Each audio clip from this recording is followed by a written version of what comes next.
Bem-vindos às comemorações do Dia Mundial da Preservação Digital, edição 2021. Desta feita, sob o tema Breaking Down Barriers, ou Rompendo Barreiras. E nessa ocasião, decidimos que seria uma ideia muito boa nós conversarmos sobre a gestão e a preservação de documentos digitais pessoais. E essa decisão tem como base o entendimento de que a cultura da preservação digital, ela precisa ser iniciada, precisa ser reforçada no sentido da cultura da preservação digital daqueles que executam a preservação digital, quais sejam as pessoas que estão vinculadas a instituições.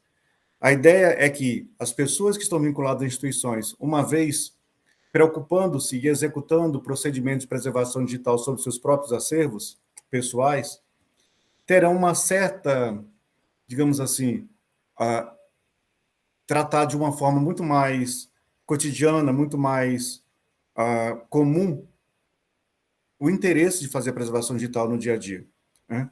Então, dentro desse escopo, eu gostaria de convidar o meu parceiro para apresentar esse tema. Fala, galera. Eu sou Darlan Eterno, assim como o Vanderlei, sou arquivista lá da Câmara dos Deputados. E a gente veio aqui com muita alegria, né, trazer para vocês um pouquinho sobre a questão da preservação digital voltada aos nossos arquivos pessoais. Afinal de contas, nesse nosso mundo, hoje é muito fácil criar documentos. Difícil mesmo é preservar esses documentos. E nesse momento nós vamos falar um pouquinho sobre essa necessidade de preservar nossos documentos arquivísticos pessoais. E uma primeira ideia que nós queremos trabalhar aqui é o que é o conceito de documento arquivístico digital pessoal. Tá? Esse documento é aquele que nasce das nossas atividades. Ao longo da nossa vida, a gente realiza uma série de atividades. E essas atividades vão gerando documentos, registros. E esses registros, hoje, cada dia mais, estão mais comuns lá no meio digital. Aí a ideia é de entender que o documento arquivístico pessoal tem um vínculo com aquilo que a gente faz, tem vínculo com as nossas atividades. Mas espera aí, quais seriam exemplos desses documentos arquivísticos digitais pessoais? Né? Podemos pensar numa série de documentos, podemos pensar, né, nesses registros de reunião que nós temos hoje, tantas reuniões feitas lá no meio digital, e a gente tem registros como, por exemplo, fotos de participantes de reunião. Nosso bom e velho imposto de renda, né? Eu sei que quando eu era estagiário, meu sonho era declarar imposto de renda, porque eu só declarava isento, né, na época de estágio. Mas veja aí um exemplo de um documento arquivístico, também digital. As notas fiscais, daquilo que a gente compra na internet. É até bom a gente falar na guarda dessas notas também, para até efeitos de garantia. E hoje também, pensando nos documentos de identificação pessoal. Antes nós tínhamos esses documentos apenas em papel, ocupando espaço na carteira, na bolsa, e a gente tem hoje a possibilidade de ter esses documentos lá no meio digital, como a sua identidade digital, a própria CNH, documentos que, além, né, de terem as características, terem ali os elementos que te identificam, tem elementos também que permitem verificar a sua autenticidade, como podemos ver aqui no QR Code, sem contar também naquelas fotografias, né? Muitas delas a gente tem ali, né, que falam da nossa história, falam dos lugares que a gente passou. Tudo isso faz parte dos nossos arquivos pessoais digitais, nossos certificados. Quantos certificados nós temos hoje? E você, ao invés de ter aquela assinatura, a caneta, você tem ali uma informação de que foi assinado digitalmente, e até nossos próprios e-mails, né? Há muito tempo a gente já tem mensagens encaminhadas por e-mail, também fazem parte aí do nosso arquivo digital pessoal. E notem, em meio a esses exemplos, tá? A gente tem que fazer um pequeno corte, né, do que é arquivístico, como a gente citou agora, e do que não poderia, o que de fato não é tratado como arquivístico. Por exemplo, né, eu queria colocar aqui, trazer uma questão, né, a gente tem uma possibilidade hoje de ter vários e-books, periódicos digitais, vídeos, músicas que a gente baixa na internet. E aí, pergunto a você, né, esses documentos aí são arquivísticos? Vanderlei, fala para o pessoal aí se esses documentos aí são arquivísticos. Não, Darlan. A ideia principal é que não são documentos arquivísticos, o que, obviamente, não reduz o interesse por eles, né? E a grande questão é que, não sendo arquivísticos, eles não gozam de uma característica do documento arquivístico, que é a de ser um documento único. Eles podem ser readquiridos se nós perdemos. Há um outro produtor, uma pessoa responsável por isso, que está tendo os cuidados com a sua preservação. Então, você não precisa estar preocupado com a preservação. Claro, uma questão que você não pode esquecer jamais, né? É que se você comprou um e-book e você o perde, você vai ter que comprar o outro, né? Se você compra uma assinatura de uma... Você consegue baixar um vídeo, um DVD sobre um determinado músico e, dependendo da forma de contrato, né, você perdeu a senha, você não tem mais acesso. Então, algumas formas de contrato você nem sequer pode baixar. Por que não pode baixar? Por uma questão simples, que é uma questão vinculada aos direitos autorais e a copyright. Esses documentos, eles não são arquivísticos, eles são de outros, lhe é concedido o direito de utilizá-lo, de estudar com eles, mas não é concedido a você o direito de revendê-lo ou redistribuí-lo, porque isso pode afetar, em geral, né, claro, o direito, em alguns casos, eles podem ser feitos com obras que já venceram, que já são domínio público, mas muitas delas não são ainda e você tem que tomar bastante cuidado com isso, né? Bem, então, a pergunta, Darlan, que eu faço para você, então, retomando, é que nós temos centenas de milhares de documentos digitais. A gente acaba nem pensando nesse número, mas onde é que nós guardamos tudo isso? Bom, já tecnologias que nós utilizávamos há muito tempo, né, como os nossos computadores, que por mais que já tenham um uso já sedimentado há bastante tempo, a gente percebe que é a necessidade de estar atualizando, né, mudando o computador. Né, você bem colocou a imagem daqueles computadores antigos aqui, os novos. A gente guarda muita coisa no computador, nós guardamos também muitas coisas nos nossos celulares. A gente vê uma evolução, né, não só do celular usado para telefonia, mas para armazenar, até registrar documentos. A gente registra nessas infinidades de suportes que aparecem aqui, pendrives, HDs, SSDs, e também nós passamos por uma questão agora, né, um pouquinho mais de desmaterializar, né, trabalhar não só com essas mídias, mas também com as nuvens, que é uma tendência hoje, você tem a questão do armazenamento mais à mão, né, até mesmo mais barato. Né? Então, a gente guarda ali, só temos que tomar cuidado, que não é pela facilidade de armazenar nessas nuvens que a gente vai deixar, né, de aplicar ali cuidados para poder estar gerenciando essas informações. E veja, eu pergunto aí, esse é o arquivo pessoal, nosso arquivo pessoal, Wanderlei, essas informações ali nessas mídias, nessas nuvens? Pergunta excelente, porque ela vai realmente ao encontro de um entendimento bastante consagrado em todo mundo, né? Se o documento é seu, faz parte do seu arquivo pessoal. Mas agora há pouco mesmo já mencionei a exceção, que aqueles documentos que você compra, aqueles e-books, áudios, vídeos que você baixa da internet, eles não são o seu arquivo pessoal, pode inclusive constituir um tipo de biblioteca pessoal. Então, e além disso, o conceito de arquivo, ele é um conceito que demanda o entendimento de organização. Se você não organiza, você não tem um arquivo, você tem um monte de papel ou um monte de bits desorganizados, como bem mostra essa figura aí. Então, quando a gente fala arquivo pessoal, a gente tem que pensar em organização. A gente tem que pensar em coisas como não só uma recuperação rápida, mas a recuperação de per si que é interessante, né? Porque às vezes você nem sabe onde os documentos estão, porque você não teve nenhum critério de organização. Você pode imaginar que você gravou num lugar e não gravou.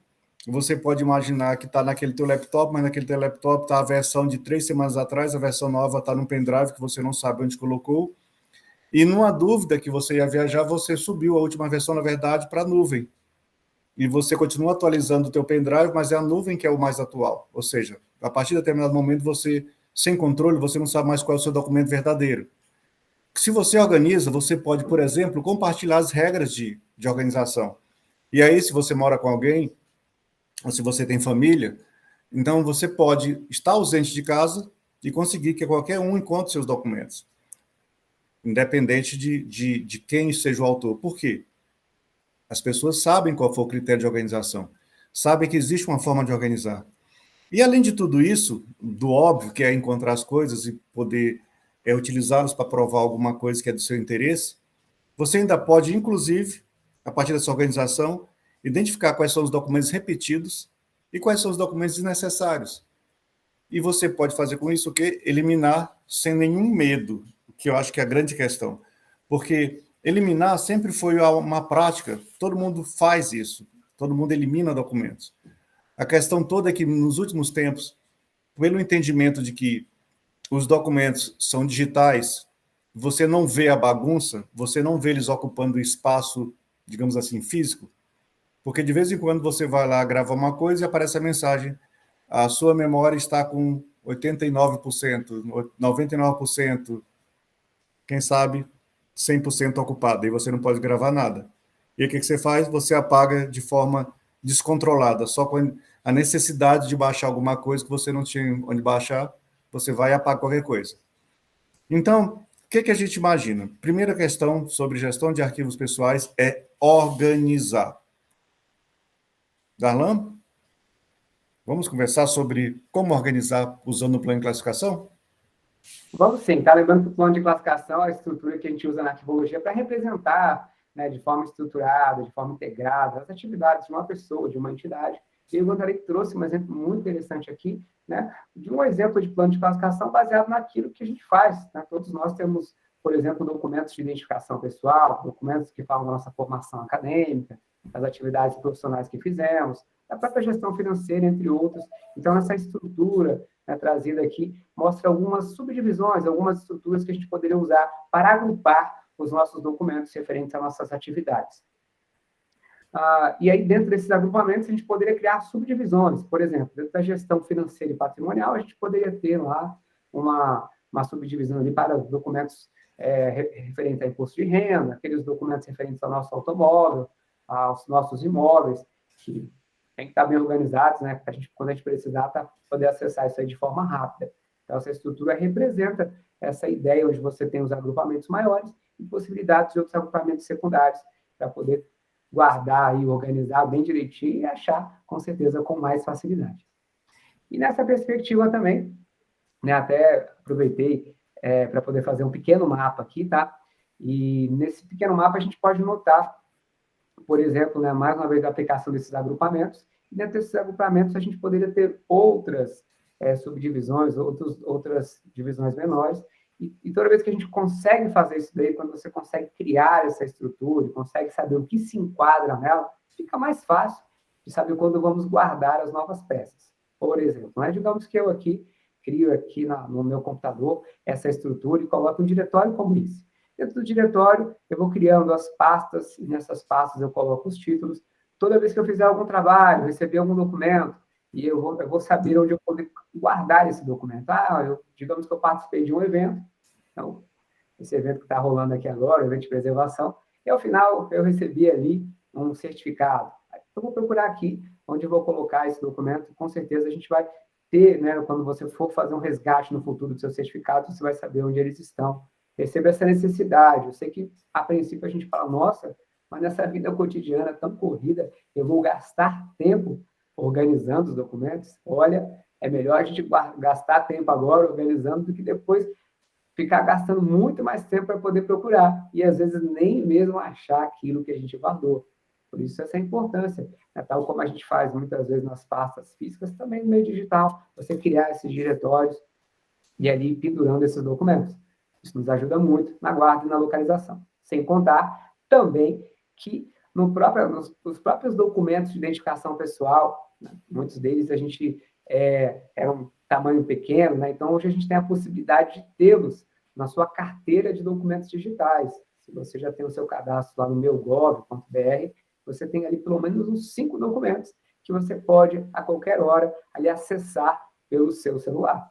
Mas a dica é, sempre ande com o seu celular carregado com alguma bateria, porque já pensou? Você chega a Blitz e o guarda fala assim, documento do carro e habilitação. Aí você fala, guarda, beleza, né? A pessoa quer me pegar, né? Quando você pega o celular e você olha, não tem bateria. Você fala, você guarda, tem ali um carregador, uma bateria. Então, além de você ter essa questão da organização, no caso da identificação pessoal, a gente tem que também ter sempre essa preocupação em ter essa bateria para poder estar mostrando esses documentos. E é claro, Vanderlei, uma coisa importante aqui, quando a gente fala desses documentos digitais, não é você pegar o seu CPF, a sua identidade e tirar uma foto, tá? Isso aí não, é uma cópia. Né? Nesse caso, a gente fala de documentos que você pode verificar a autenticidade, que estão disponíveis aí para você apresentá-los quando for necessário. Bom, agora que o pessoal viu um pouquinho da organização, dessa necessidade de organizar, para quê? Para achar, né? Para ter sempre à mão. A pergunta que vem é a seguinte: peraí, eu tenho que guardar tudo? Será que tudo isso que eu organizei, eu tenho que guardar tudo? É isso, Vanderlei? Como é que a gente vai responder Pois essa é, eu curiosidade? falei agora há pouco, né? Quando você organiza, você consegue ter muito mais clareza sobre a importância desses documentos e vincular eles, inclusive, uma coisa que se chama temporalidade, que significa basicamente dizer que alguns documentos eles têm a previsão dele, têm a produção dele prevista em lei e que por estar prevista em lei ele tem um prazo que é exigido que você o guarde. Então, por exemplo, comprovante do imposto de renda. Comprovante de imposto de renda os documentos, por exemplo, de gasto com consulta médica, gasto com educação e outros tantos previstos na legislação federal, você não precisa guardá-los indefinidamente. Mas se você utilizá-los para poder ter reembolso do imposto de renda ou na declaração de imposto de renda de uma forma geral, você precisa guardá-los pelo menos por 5 anos, que é o tempo que a Receita Federal tem para poder verificar se você está ou não na malha fina. Passaram 5 anos, todos os documentos que você utilizou para declarar o imposto de renda poderão ser eliminados. Claro, a gente sugere que você não elimine a declaração de imposto de renda porque é um reflexo da sua vida naquele ano. É interessante, a gente pode até dizer que deveria ter um guarda permanente. Além disso, existe legislação que diz que os seus contratos contínuos ou de longo prazo, por exemplo, o contrato da internet, o contrato telefônico, os cartões de crédito, os órgãos que gerenciam os contratos, por exemplo, no caso do Brasil, a Telebrasília, se é que existe ainda, a SEB, a CAESB e outras instituições que distribuem água, esgoto, energia elétrica pelas cidades, diz que esses órgãos são obrigados até o mês de março do ano subsequente a informar para os seus usuários se há ou não alguma pendência no ano anterior. O que significa dizer que aqueles comprovantes mensais que você guarda, você não tem obrigação mais de guardar. A cada ano você espera aquela declaração dizendo que você não tem mais nenhum débito para o anterior e só guarda desse ano. Uma em vez de 12. Então significa muito em termos de armazenamento. Mesmo digital, vai acontecer do mesmo jeito. Você vai receber uma conta de luz digital, você guarda a conta de luz do mês que diz que você não precisa. De outra forma, se você pretender fazer isso, que a gente tem que pensar sempre no quão confiáveis são os sites governamentais, em geral, você vai lá no site e baixa a conta digital daquele mês, depois paga. Se não, se você confia também, você não precisa nem baixar. Quando você precisar, você acessa o site e verifica a conta daquele mês para você acessar. Claro, tem que saber primeiro qual é a política do site, né?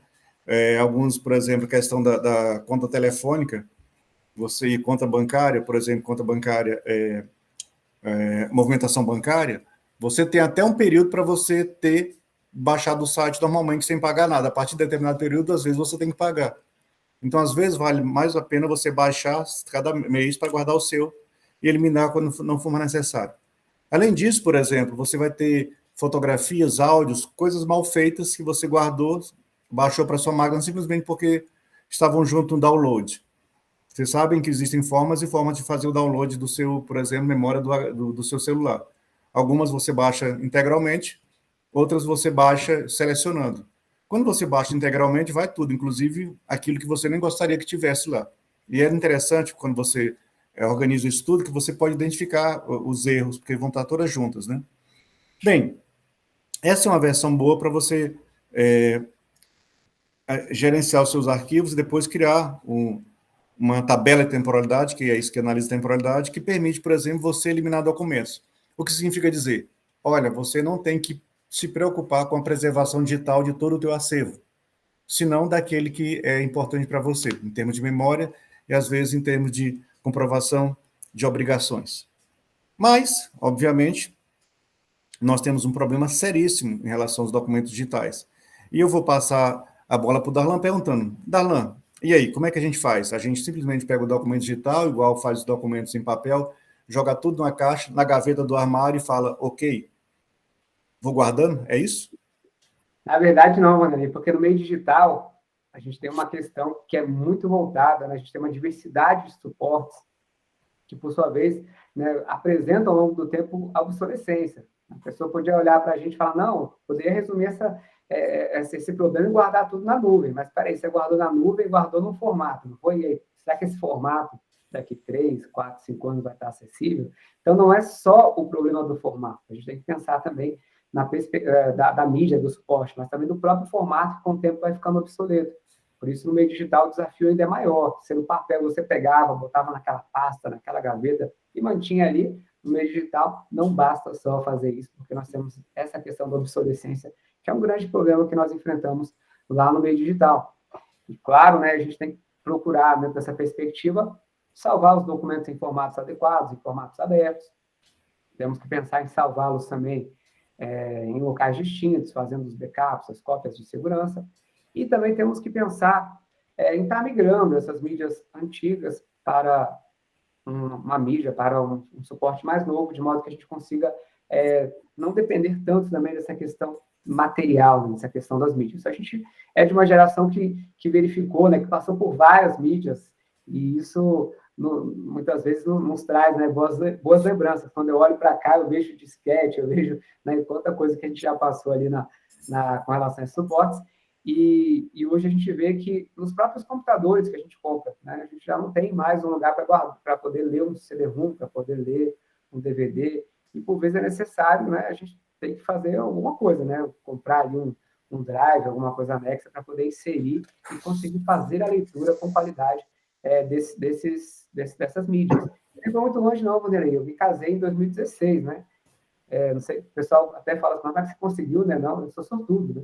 E aí o meu casamento, eu tenho uma mídia ali que está no Blu-ray, e eu fiz em duas vias, né, duas cópias, e tem um formato quando a gente estava montando essa palestra aqui, eu lembrei que o formato é um formato proprietário, então eu já vou até providenciar depois aqui, para poder estar convertendo para um formato aberto, além das duas cópias que eu já tenho aqui.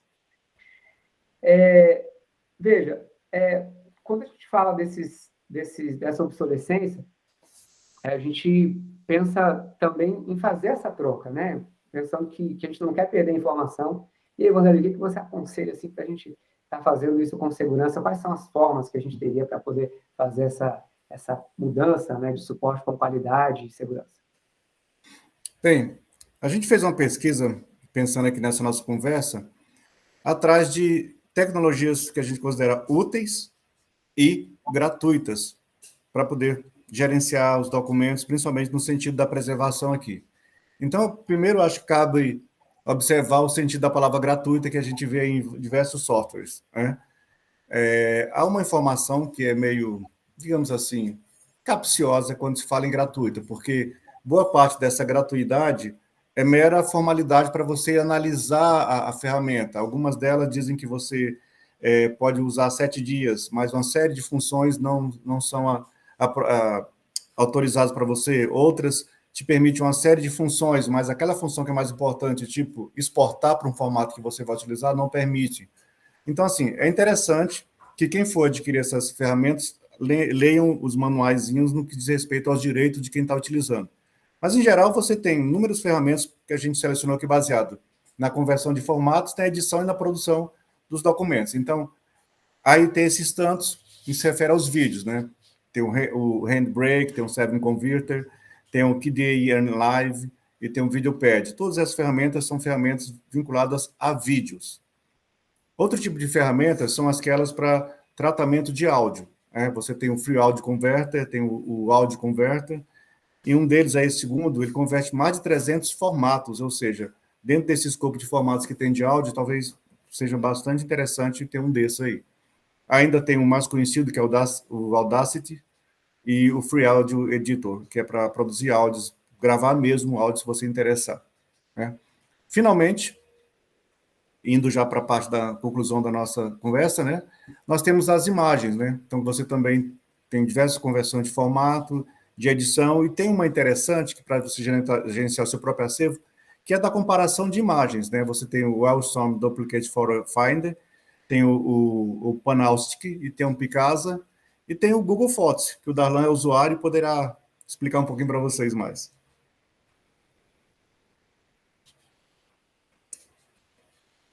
Pode falar um pouquinho sobre o Google Fotos, Darlan?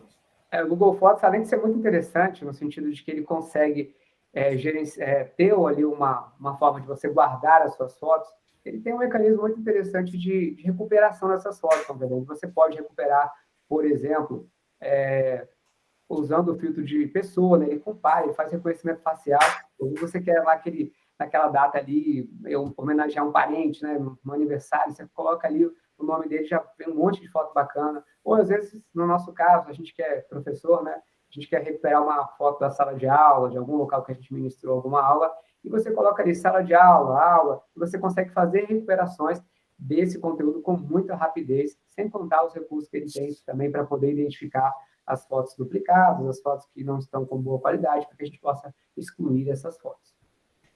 E é interessante que até oferece uma ferramenta de você encontrar todas as fotos de uma pessoa, né? Você encontra uma foto e fala, queria encontrar as outras com essa pessoa. E ele encontra, né? Isso mesmo. Bem interessante. Bem, aproveitar que você já entrou nesse meio aí da conversa, então me diga aí, o que é que eu faço com meus arquivos em fita cassete de áudio e fitas de videocassete? Que são documentos eletrônicos, mas não são documentos digitais. Bom, sabendo que essas mídias têm um tempo de vida útil, sabendo que até se elas ficarem paradas, elas vão se danificar, como é o caso da fita VHS, na fita VHS, essa do videocassete aí, a gente alugava na locadora na sexta-feira para poder devolver na segunda, né? A gente ficava feliz com esse lapso de tempo e tinha um aviso bem importante, mano, que era rebobinar antes de devolver. Então, você tinha essa fita sempre em movimento. Agora, se você deixa essa fita paradinha em casa, a tendência é que a gente tenha, com o tempo, ela venha fixar uma parte a outra, venha se danificar. Então, qual a solução? Nós façamos a troca, utilizamos conversores que consigam capturar tal como ela está e mandar colocar no meio digital. A gente tem alguns exemplos desses conversores, né?